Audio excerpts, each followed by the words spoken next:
Hello, bienvenue sur Élevage Passion Profonde, votre chaîne de partage d'idées et astuces de réussite en élevage.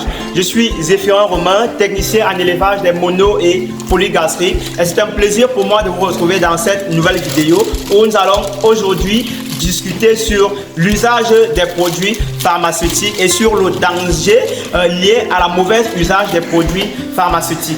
Alors, c'est une remarque que j'ai faite dans beaucoup d'élevages où je suis passé, que beaucoup de fermiers ne respectent pas la façon ou la qualité d'usage des produits pharmaceutiques. Alors vous devez comprendre que chaque produit que vous injectez à vos bêtes est un poison. Chaque produit que vous injectez à vos bêtes est un virus. Chaque produit que vous injectez à vos bêtes est une maladie contrôlée, c'est une maladie neutralisée. Alors il est important de connaître comment utiliser un produit, de connaître quel est le produit à administrer à vos sujets et surtout de connaître, apprécier l'état de vos sujets et de pouvoir en tirer une conclusion. Alors si vous n'avez pas toutes ces compétences-là et toutes ces qualités-là, je vous conseille de vous référer à un spécialiste ou à un vétérinaire qui viendrait analyser vos bêtes et vous dire exactement quel est le produit que vous devez administrer à vos bêtes. Alors, je vais prendre l'exemple pour quelqu'un qui a déjà vu à plusieurs reprises le vétérinaire venir administrer et que lui-même voudrait par l'occasion administrer. Et c'est une erreur que même certains vétérinaires commettent. C'est une erreur que beaucoup de fermiers commettent aussi. Il est important de respecter l'usage des produits. Chaque produit a une éthique d'administration et c'est cette éthique d'administration que je vais partager avec vous dans cette vidéo. Alors, une fois que vous avez déjà déterminé le mal de vos bêtes et que vous êtes maintenant passé dans la pharmacie vétérinaire, que vous avez acquis votre produit, que nous avons là nous avons un produit, l'ivermectine 1%. C'est quoi l'ivermectine 1%? C'est un produit qui permet de déparasiter, de tuer ou de neutraliser les ascarides, les vers contenus dans la pancréas, dans l'organisme des bêtes. C'est un produit très nocif que je ne vous recommande pas d'utiliser si vous ne l'avez jamais utilisé ou si vous ne savez pas comment l'utiliser. Alors la première chose à faire lorsque vous avez votre produit, c'est déjà de lire la composition du produit, lire la composition, à base de quoi est fait le produit. Vous avez là ivermectine 1% et vous avez là ivermectine injection 1%. Et ensuite, vous avez, pour quelle espèce? Vous avez for animal and poultry use only. Uniquement pour les animaux, vous pouvez lire la notice là. Et ensuite, vous avez la composition que vous devez lire. Et sur la composition, vous avez chaque 1 milli contient 10 mg d'ivermectine. Ensuite, après la composition, vous avez l'indication. C'est quoi l'indication? L'indication, ce sont les espèces cibles. Ce sont les espèces pour lesquelles ce produit est recommandé. C'est ça l'indication. Alors là, vous avez bovin, camelin, ovin, porcin. Voilà, et porcin, là nous sommes là dans un élevage de porc. Donc voilà pourquoi ce produit peut être recommandé et utilisé pour les porcs. Donc ne l'utilisez jamais. Je connais un éleveur de volaille qui a une fois utilisé de la multivitamine à injection pour les porcs. Il a administré ça à ses poulets. Vous imaginez? Alors, il s'est retrouvé avec une tonne de mortalité. À moins de 4-6 jours, il avait déjà perdu une centaine de poussins. Alors, quand je suis arrivé à la ferme, je lui demande les produits qu'il a utilisés et il me sort une multivitamine, un produit à injection recommandé uniquement pour les porcs et les bœufs. Et il a administré ce produit à la volaille, au poulet. Et logiquement, les poulets ont commencé à mourir. Donc, il est important de toujours lire l'indication. Alors, après l'indication, vous avez la voie d'administration. Très important de lire toujours la voie d'administration. Beaucoup d'éleveurs négligent la voie d'administration et se retrouvent en train d'administrer aux bêtes un produit à tort et à travers. Lorsque vous avez compris que c'est un virus atténué, vous ne pouvez pas vous permettre d'administrer ce produit à tort et à travers. Alors, sur les voies d'administration, nous avons la voie sous-cutanée, qui veut dire uniquement sous la peau. Nous ferons une vidéo dans les prochains jours où je vais vous montrer les zones sous-cutanées et les différentes zones d'injection en tout cas. Alors là, vous avez sous-cutané, uniquement, strictement sous-cutané. Strictement sous-cutané. Vous comprenez donc l'importance de lire la notice avant d'injecter votre produit. Alors, l'ivermectine est un produit strict sous-cutané. Vous ne pouvez l'injecter nulle part d'autre que sous la peau. Si vous faites une injection intramusculaire ou intravenimeuse, vous pouvez tuer votre bête. Il est important de respecter cette notice d'administration. Après la voie d'administration, vous avez la posologie. Alors, c'est quoi la posologie? La posologie, ici, là, c'est la façon d'administrer le produit ou le dosage recommandé pour chaque bête en fonction de son volume. C'est ça la posologie. Alors sur la posologie, là nous avons chameau, bovin, 0,2 mg par kilogramme, soit 1 millilitre pour une bête de 50 kg. C'est très important. Lorsque vous voyez un produit qui est recommandé à un dosage de 0,2 mg par kilogramme, vous devez comprendre que c'est un produit qui est extrêmement nocif. Et lorsque vous administrez ce produit-là, vous devez être minutieux et respecter ces recommandations. Elles ne sont pas là pour orner juste cette boîte, elles sont là pour vous donner la conduite à tenir et pour s'assurer que vraiment ce produit a été bien utilisé et afin que vous ayez les résultats pour lesquels vous l'avez acheté. Parce que beaucoup d'éleveurs se plaignent d'utiliser à longueur de journée des produits qu'ils jugent à la fin inefficaces. Vous devez comprendre que lorsque vous utilisez mal un produit, forcément vous allez l'utiliser à répétition et vous n'aurez pas de résultats. Et l'autre problème aussi, c'est que lorsque vous utilisez un produit à répétition, les sujets à la ferme vont développer des résistances. Les bactéries qui dérangent les bêtes vont développer des résistances et alors le produit en question ne pourra plus être utile, ne pourra plus vous servir pour neutraliser la maladie qui règne ou qui sévit dans votre élevage. Alors, après la posologie, vous avez des précautions d'emploi.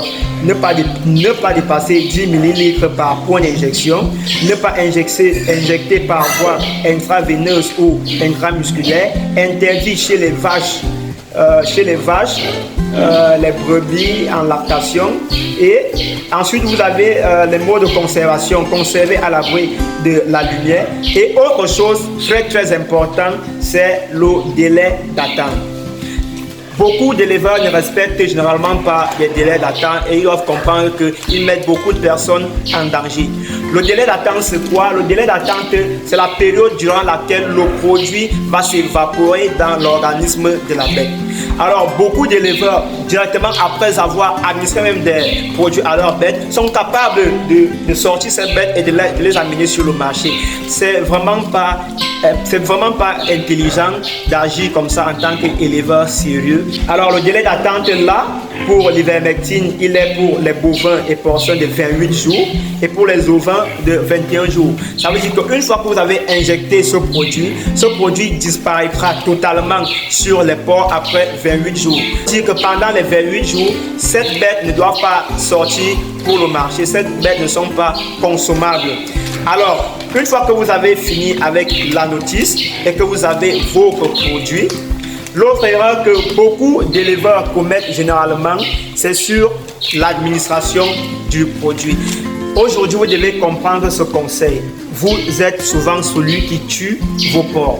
Vous êtes souvent celui qui propage la maladie dans votre élevage.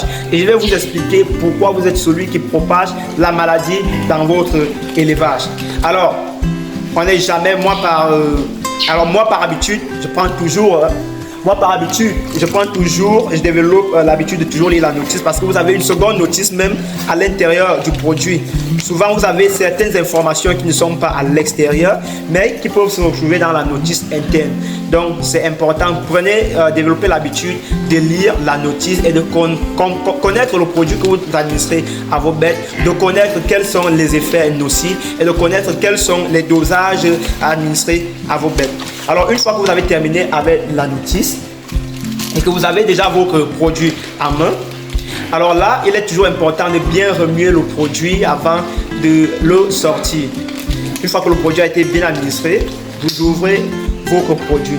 Alors c'est ici que tout se passe. Voilà où le problème de propagation des maladies est toujours lié. La plupart des éleveurs, qu'est-ce qu'ils font lorsqu'ils ont un produit avec eux? Ils vont tout simplement prendre la seringue directement, sortir le dosage directement. Ils vont sortir le dosage. Si on a dit 0,5 milli, ils vont sortir 0,5 milli du produit. Voilà. Et ils vont aller directement injecter à la bête. Vont revenir avec la même seringue. Vont à nouveau l'injecter. Vont sortir à nouveau 5 milli. Vont repartir injecter à une seconde bête. Vont revenir à nouveau. Vont toujours prendre la même seringue. À nouveau injecter, tirer 5 milli. Et vous comprenez par là que, premièrement, vous êtes en train de souiller votre produit. Deuxièmement, vous êtes en train de propager la maladie si elle est présente dans votre élevage. Alors, si vous avez compris ce principe, qu'est-ce qu'il faut faire? Vous devez avoir uniquement une seringue qui reste là pour le produit. Les seringues, elles restent là. Et qu'est-ce que vous faites par la suite? Vous allez tirer 5 milli du produit. Voilà. Et une fois que vous avez tiré les 5 milli, vous utilisez maintenant, dans la nouvelle seringue, vous sortez vous allez sortir l'aiguille qui est là. Voilà. Et c'est elle que vous allez utiliser sur les bêtes. Encore faut-il que les bêtes souffrent du même mal. Là, vous pouvez utiliser cette seringue uniquement pour les injections et cette seringue uniquement pour sortir le produit de son enveloppe. Alors, je crois que vous avez compris le principe. Voilà pourquoi il est important de respecter cette mesure. C'est une mesure très facile, très simpliste, mais très importante. Par exemple, si vous êtes contaminé par une maladie telle que le rouget ou la peste, vous comprenez que l'acte que vous venez de poser préalablement a servi tout simplement à infester tous vos bêtes. Parce que lorsque vous injectez déjà une bête, l'aiguille est en contact avec le sang du porc, avec les germes du porc. Et vous sortez cette aiguille qui sort directement du corps de votre bête. Vous allez à nouveau l'injecter dans un produit qui est sain. En même temps, le sang va rester dans ce produit qui sera déjà infecté. Alors là, ça sera une solution remplie de maladies que vous allez à nouveau prendre et administrer à vos différentes bêtes. Donc voilà pourquoi il faut toujours avoir un stock, une boîte à pharmacie dans votre ferme où vous allez stocker les produits et les seringues en stock. Alors, si vous avez des cas divergents dans votre loge de quarantaine, il est important que chaque bête ait sa seringue. Pour le produit, il a déjà sa seringue, mais chaque bête devrait avoir sa seringue. C'est très important, cette astuce-là. C'est très important, cette astuce-là. Cette astuce va vous permettre tout simplement de limiter les dégâts au niveau de la propagation des maladies et de ne pas vous-même être à l'origine de celui-là qui propage les maladies dans son élevage. Alors, je me reprends. Chaque produit doit avoir à la tête du produit une seringue uniquement pour tirer le produit et une seringue pour administrer les produits dans l'élevage au cas où les bêtes ont tous un même mal. Au cas où vous avez des maux différents dans votre loge de quarantaine, il est important que chaque bête ait sa seringue. Donc voilà pourquoi il est indispensable d'avoir dans sa ferme une boîte à pharmacie où nous pouvons retrouver assez de seringues en stock et assez de produits en stock. Alors, j'espère que cette petite astuce vous aura aidé et que désormais, vous n'utiliserez plus des produits à tort et à travers et que vous n'administrerez plus des produits sans avoir lu la notice. Merci à tous pour votre attention. On se retrouve à la prochaine vidéo. Pour ceux qui ne sont pas encore abonnés à cette chaîne, je vous invite tout simplement à vous abonner et activer la cloche de notification pour ne rien rater sur les prochaines vidéos qui seront postées dans cette chaîne. Alors, si vous avez des sujets sur lesquels vous aimeriez que je développe, que je partage avec vous, n'hésitez pas à me les laisser en commentaire. Je vous invite aussi à me laisser vos avis en commentaire. Ça me ferait un plaisir fou de vous lire. À la prochaine. Ciao, ciao.